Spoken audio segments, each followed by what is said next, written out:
En el vídeo anterior explicaba por qué XRP podría ser la pieza que le falta al sistema financiero global. La pieza que el eurodólar nunca tuvo, neutralidad, y la pieza que el DEC, derechos especiales de giro, tampoco tuvo, operatividad. Hoy la pregunta que te quiero traer es diferente, pero igual de importante. Por no decir más importante aún, simplemente para manejar nuestras expectativas sobre cuándo comienza el mercado de utilidad. Después de haberte explicado las funciones en ese vídeo del lunes anterior, la pregunta natural es ¿en qué orden ocurre? ¿Cuál es el orden de acontecimientos? Primero los bancos adoptan XRP en sus operaciones privadas y después el Fondo Monetario Internacional lo formaliza como activo de reserva, o ocurre al revés. Primero, el Fondo Monetario Internacional lo convierte en un ESGR, en un derecho especial de giro electrónico, y después los bancos lo adoptan. ¿Cuál es el orden correcto de acontecimientos? Parece una pregunta técnica, pero en realidad no lo es. Esta es la pregunta que determina si ocurre de forma gradual con el sector privado, como ocurrió con el eurodólar, o si por el contrario ocurre de golpe y por decreto, como ocurrió con el Fondo Monetario Internacional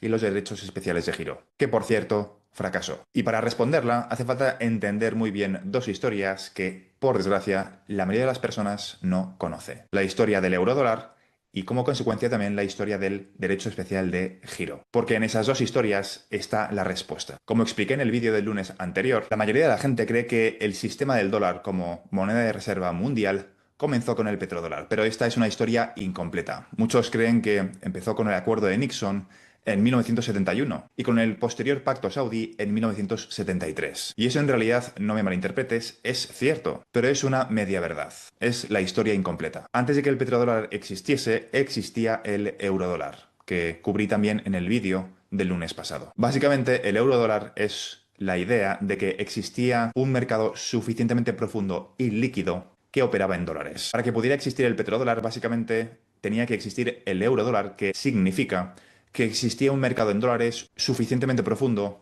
y líquido. ¿Por qué? Porque para soportar al petrodólar necesitas que el mercado sea suficientemente grande. Es decir, el petrodólar existe gracias al eurodólar. El eurodólar hizo posible el petrodólar. Es decir, la infraestructura privada llegó primero y el uso público e institucional llegó después. Nadie diseñó el eurodólar, lo diseñó el sector privado sin que el sector público estuviese involucrado. Y esto ocurrió en los años 50, mucho antes de que empezase el petrodólar. El mercado privado empezó a crear estos dólares sin permiso, sin supervisión y sin que Washington lo impidiese. Ni lo aprobaron ni lo condenaron. No lo ordenaron. Simplemente el libre mercado actuó. La regulación no entraba dentro de ese ámbito. Fue un invento del sector privado. Y varias décadas después, en los 70, Arabia Saudí necesitaba un mecanismo para vender esos barriles de petróleo y la solución natural, lógicamente, eran los dólares porque era el único mercado suficientemente profundo y líquido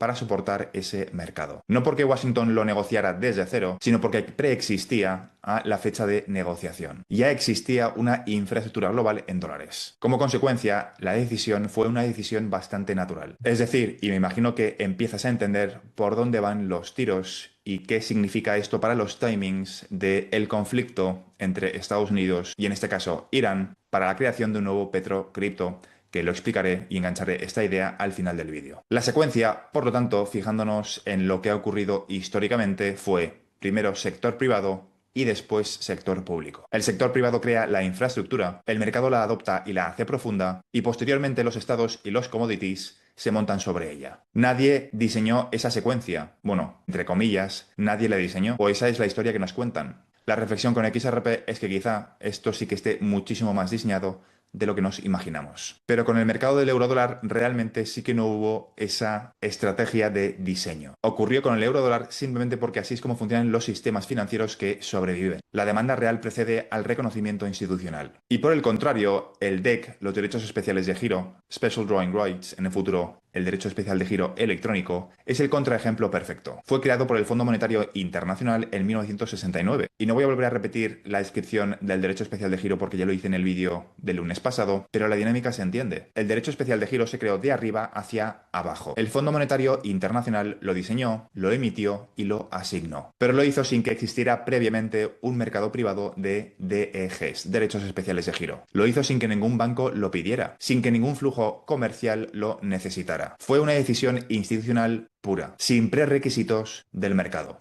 creado desde cero. Los derechos especiales de giro llegaron antes que el mercado y por eso lleva 50 años siendo marginal. No digo que no exista o que no sea importante, pero desde luego es marginal en comparación con otros mecanismos. La legitimidad sin adopción privada previa es básicamente un cascarón vacío. Y como consecuencia, hoy los derechos especiales de giro solamente existen en el sector público, no existe en el sector privado. Ningún banco comercial puede crear crédito con los derechos especiales de giro y ninguna empresa puede financiar una operación con estos derechos especiales de giro. El sector privado, en definitiva, no puede usarlos. Esto puede parecer un accidente técnico, pero en realidad es consecuencia de un orden de adopción incorrecto. Primero el decreto y después nada, por ausencia de legitimidad, por ausencia de necesidad privada. Así que después de tener estos dos mecanismos y el orden de adopción y las consecuencias del orden de adopción, tenemos que preguntarnos qué va a ocurrir con XRP basándonos en la historia y no en lo que nosotros queremos que ocurra. Aunque repito, esto es simplemente una guía y la historia no tiene por qué cumplirse de exactamente la misma forma. Puede haber excepciones y tenemos que tener la mente abierta frente a estos posibles nuevos escenarios. Para analizar el orden de adopción de XRP tenemos que, en primer lugar, separar dos niveles que muchas veces se confunden. Se confunden y se mezclan en la misma conversación, generando confusión. En este vídeo quiero explicarte exactamente cuál es la diferencia para que tú también lo tengas claro. El nivel intergubernamental es donde operan los derechos especiales de giro, el nivel público. Es donde el Fondo Monetario Internacional asigna activos de reserva. Es donde los bancos centrales mantienen sus reservas, donde el Banco Internacional de Pagos fija los estándares de capital, donde básicamente el G20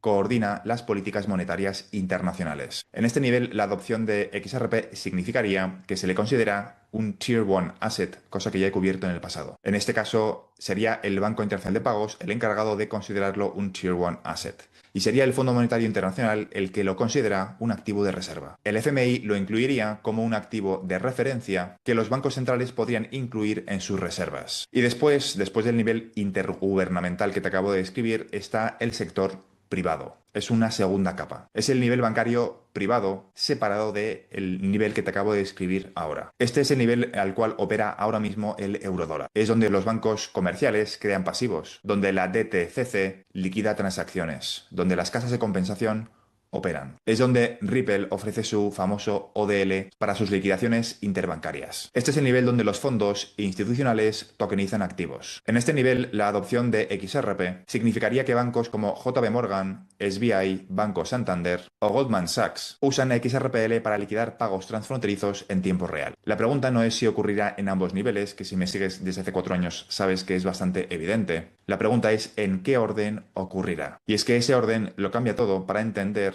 el timing de la adopción. Así que para resumirlo tenemos dos modelos muy diferentes. Dos modelos con estrategias que son literalmente lo contrario. El primer modelo es el modelo del eurodólar, donde primero el sector privado lo adopta y como consecuencia, una vez ese mercado ya es profundo y líquido, el sector público lo puede adoptar. Y es cuando comienza el petrodólar. Pero por el contrario tenemos el derecho especial de giro. Primero el sector público y después el sector privado. Y la realidad es que tenemos dos escenarios concretos para cada modelo. Vamos a profundizar en el escenario A, el primer modelo. Primero el sector privado y después el sector público. Es decir, el equivalente de la adopción del eurodólar hace 70 años, pero en este caso con XRP en el año 2026. En ese escenario, el escenario A, XRP sigue exactamente el mismo modelo que el eurodólar. Es decir, primero se construye la infraestructura privada y el reconocimiento institucional llega después, cuando el sistema ya existe, ya es suficientemente profundo y líquido y no se puede ignorar. Después tendríamos dos subvertientes dentro de este escenario A.